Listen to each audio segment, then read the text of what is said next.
आप देख रहे हैं हेडलाइंस डेली HD न्यूज। सोमवार रात्रि को कमला नेहरू नगर किला मैदान रोड के पास साहू समाज की मेहता नगर स्थित धर्मशाला में समाज की बैठक बुलाई गई थी।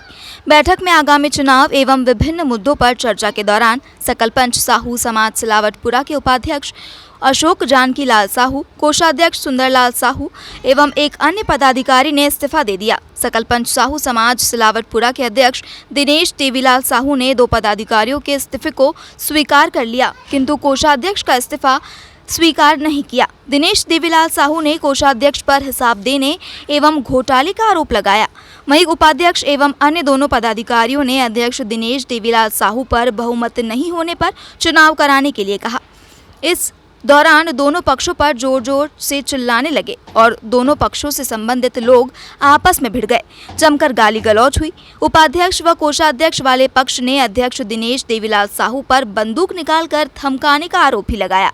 वहीं दिनेश देवीलाल साहू ने बंदूक निकालने की बात से इनकार करते हुए कहा कि कोषाध्यक्ष द्वारा हिसाब किताब नहीं देने एवं घोटाले का आरोप लगने पर विवाद हुआ।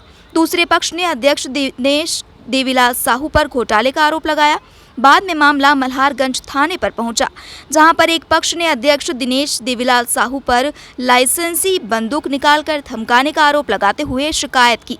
वहीं दूसरे पक्ष के दिनेश देवीलाल साहू ने भी पहले पक्ष के उपाध्यक्ष, कोषाध्यक्ष सहित अन्य पक्षों पर आरोप लगाते हुए मल्हारगंज थाने में शिकायत की।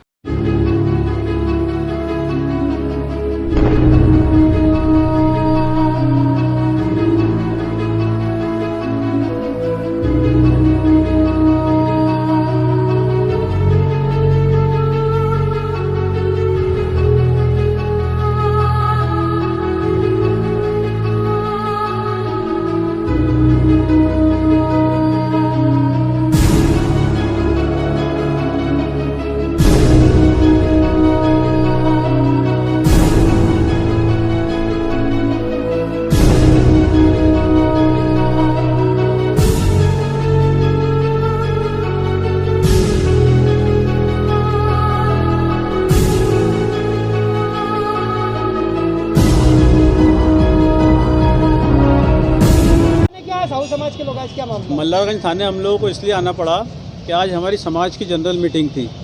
जिस जनरल मीटिंग में समाज के काफ़ी लोग इकट्ठे होते हैं, वो सब अपने अपने विचार रखते हैं।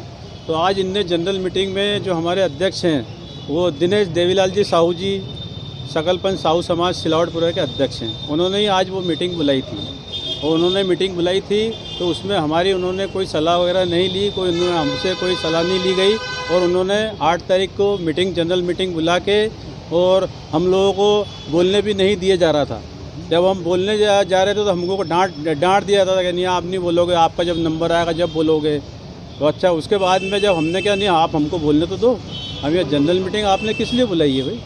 आप जनरल मीटिंग आप बुला के हमको नहीं बोलने तो जनरल का मतलब होता है कि वहाँ समाज का प्रत्येक सदस्य बोल सकता है। जो समाज का जो रजिस्टर्ड सदस्य है वो प्रत्येक सदस्य को अधिकार है बोलने का, तो हमको बोलने नहीं दिया जा रहा था। जब हमने बोलने की कोशिश करी तो उन्होंने हमको मारा कुटी पे उतरे, हमारे साथ हाथापाई करने लगे वो। और 3 उनके पास में रिवाल्वर जो थी वो बड़ी उनके पास बंदूकें थी, बड़ी राइफल थी उनके पास में उसकी। वो उन्होंने हम पे तानी मारने के लिए।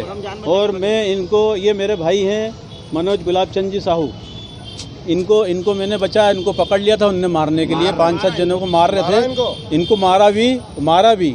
मैं इनको पकड़ के लेके आया, इनको बचा के लेके आया। तो मेरा आप सभी से मेरा ये अनुरोध है कि वो न्यायिक उसकी जांच की जाए, राइफल की न्यायिक जांच की जाए और राइफल जब्त।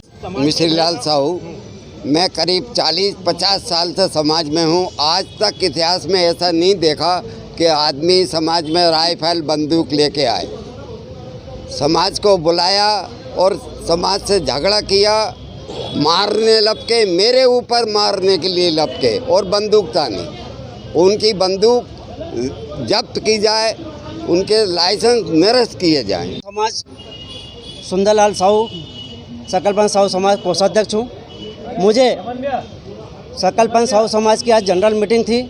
जिसके अंदर मुझे बोला गया कि ये सारा हिसाब किताब नहीं देता है, ये बहुत वो करता है, इसको मारो गोली सालों को। क्या किसने बोला ऐसा? दिनेश साहू ने। फिर आप लोगों की क्या प्रतिक्रिया थी उस पर? हमने सब, हमारे जितने साथी थे सब खड़े हो गए और झूमा झटके के साथ छोड़ बचाव वगैरह करवाया।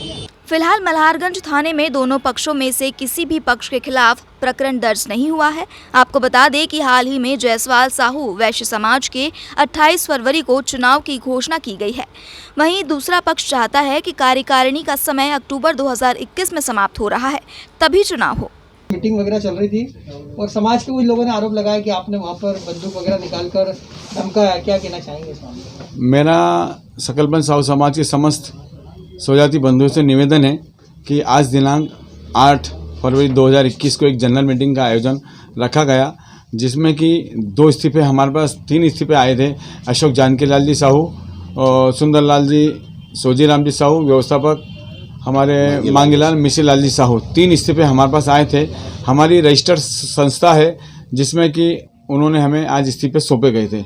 हमने आज उनके दोनों के इस्तीफे, अशोक जानकीलाल जी उपाध्यक्ष पद पे, व्यवस्थापक महोदय मांगीलाल मिशीलाल जी, उन दोनों के इस्तीफे मंजूर किए गए। लेकिन उसके बाद हमने कोषाध्यक्ष का इस्तीफा मंजूर नहीं किया। कारण है कि 3 वर्ष के उनके हिसाब में बहुत लंबा चौड़ा घपला है।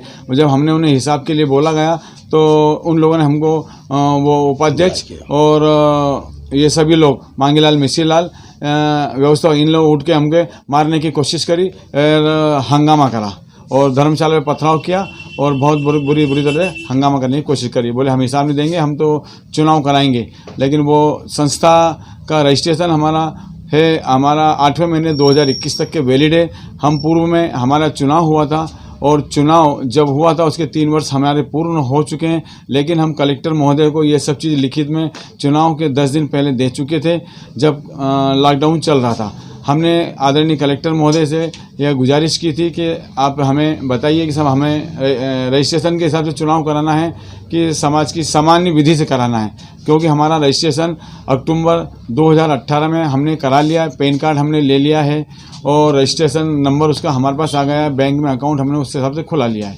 अब संस्था का जो रजिस्ट्रेशन है उसके हिसाब से चुनाव की तारीख आती है 22 अक्टूबर 2021। उस बात को लेके हमने उनको कहा कि आपके इस्तीफे मंजूर किए जाते हैं, लेकिन दोनों के किए जाएंगे। कोषाध्यक्ष जब तक हिसाब नहीं देंगे समाज का, जब तक समाज उनका इस्तीफा मंजूर नहीं करेगी। इसी बात द्वारा सर्टिफाइड कापी, और हमने ये कहा कि आप लोग सीए द्वारा सर्टिफाइड कापी दी जावे ताकि हम समाज के सामने पेश कर सकें। और हमारे समय जब हमारा 2021 8वें महीने अक्टूबर 2021 में जब समय हमारा पूर्ण होगा तब हम चुनाव करावेंगे। यह सब चीज़ हम जिलाधीश महोदय, कलेक्टर साहब को इंदौर पे लिख के एक आवेदन देकर पहले आ चुके हैं। उनसे सील लगी, मोहर लगी हुई कापी भी हमने प्राप्त की। समाज जनों ने आरोप लगाया कि आपने बंदूक निकालकर उन्हें धमकाया, उसको लेकर क्या कहना? नहीं, मेरे पास बंदूक नहीं है और न मैंने धमकाने की उनकी कोशिश की। हमारे पास ऐसी कोई व्यवस्था नहीं थी कि हम लोग बंदूक निकाल धमकाएं उन्हें।